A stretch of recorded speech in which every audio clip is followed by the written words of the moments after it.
First சொல்லுங்க. நிலாவின் பொம்மை அப்படின்னு ஒரு கதையை எழுதினது முத்துக்குமாரி. இதில் வந்து நிலான்னு ஒரு பாப்பா இருக்கா. அந்த பாப்பாவுக்கு வந்து பள்ளிக்கூடம் போகல. அவங்க அம்மா வந்து உனக்கு இன்னும் 5 வயசு தான் ஆகணும், 5 வயசு ஆனால் தான் அந்த பள்ளிக்கூடம் கூட்டி போவாங்க, பள்ளிக்கூடம் வருவேன் அப்படின்னு சொன்னாங்களாம். பொண்ணையும் அவங்க அக்கா வந்து யாழினி வந்து அவங்க அக்கா பேர் யாழினி. அவள் வந்து இது பள்ளிக்கூடம் போகிறா. அவள் வந்து வீட்டு ஜன்னலில் வெளியில் நின்று வேடிக்கை பார்த்துட்டு இருப்பா. அவங்க அம்மாவும் வேலைக்கு போயிட்டாங்க. அவங்க ஆச்சி கூட அவள் இருக்கா. அதனால் அவங்க ஆச்சியும் வீட்டில் இருக்கும்போது அவ கூட யாருமே விளாட இல்லை அப்படின்ட்டு அவளுக்குள்ள பொம்மையும் அவங்க அக்காவோட பொம்மையும் கொஞ்சம் இதை வச்சு விளாண்டுட்டு இருப்பா. அதில் அவளுக்கு ரொம்ப பிடிச்ச பொம்மை பார்பின்ற ஒரு பொம்மையும் அவளுக்கு ரொம்ப பிடிக்கும். ஆனால் தூரத்தில் ஒரு டைனோசர்னு ஒரு பொம்மை இருக்கும். அதை பார்த்து பயப்படுவா. ஏன்னா அதுக்கு பெரிய பல், முதுகில் வந்து பெருசாக கத்தி மாதிரி இதாக்கி நீட்டிகிட்டு இருக்கோம்ல, அதை பார்த்து அவள் ரொம்ப பயப்படுவா. பயந்துட்டு அந்த பொம்மை கூட வந்து விளாட மாட்டா. அதை பார்த்தா பயப்படுவா. உடனேயும் பார்பிக்கு வந்து தலை சீவிட்டு இருக்கும் போது அதுக்கிட்ட இந்த டைனோசர் பொம்மை நின்னதை பார்த்து பயந்துட்டா. உடனேயும் அது பக்கத்தில் சீப்பை தேடிட்டு இருந்தாலும் அது தலை சீவுறதுக்காக சீப்பை தேடிட்டு இருந்தா. அதை எடுக்கும் போது அதுக்கிட்ட டைனோசர் இருந்துச்சு. அதை பார்த்து பயந்துட்டு பாட்டியை கூப்பிட்டா. பாட்டி வரல. உடனேயும் பார்பி பொம்மை தூக்கிட்டு வேமா ஓடினான்.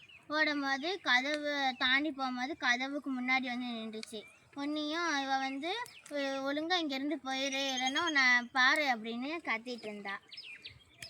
கத்தையும் அவள் வந்து டைனோசர் எங்கேயும் போலையா, அதை பார்த்து பயந்துகிட்டே இருந்தா.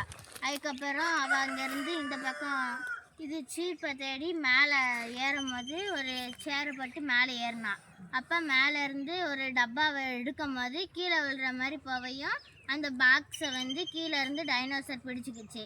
அதுக்கப்புறம் அப்படியே பெருசு பெருசாகிட்டே இருந்துச்சு பொம்மை. உடனே அவங்க அக்கா வந்து வீட்டில் இருந்து ஆட்டோவில் இறங்கி வரும்போது வீட்டுக்கு வரும்போது அந்த பாப்பா போய் அக்கா இங்கே வா, இங்கே டைனோசர் பெருசாக இருக்குது, இங்கே பாரு அப்படிங்கியும் இந்த டைனோசர் வந்து ஒரு மூலையில் போய் நின்றுச்சு. உடனேயும் டைனோசர்னு இவ கத்த அவங்க அக்காவும் வேகமாக வந்து பார்த்தாங்க.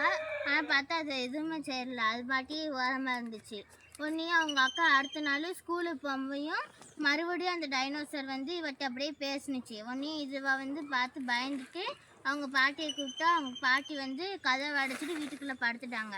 உடனே இவ பார்த்து பயந்துட்டு இருக்கையும் நீ எதுக்கு எங்கள் அக்காட்ட காமிக்கும் போது நீ ஏன் இப்படி பண்ண அப்படின்னு கேட்டதுக்கு அது ஒன்றுமே சொல்லாமல் அமைதியாக இருந்துச்சு. அதுக்கப்புறம் போக போக பெருசாகிக்கிட்டே இருந்துச்சு.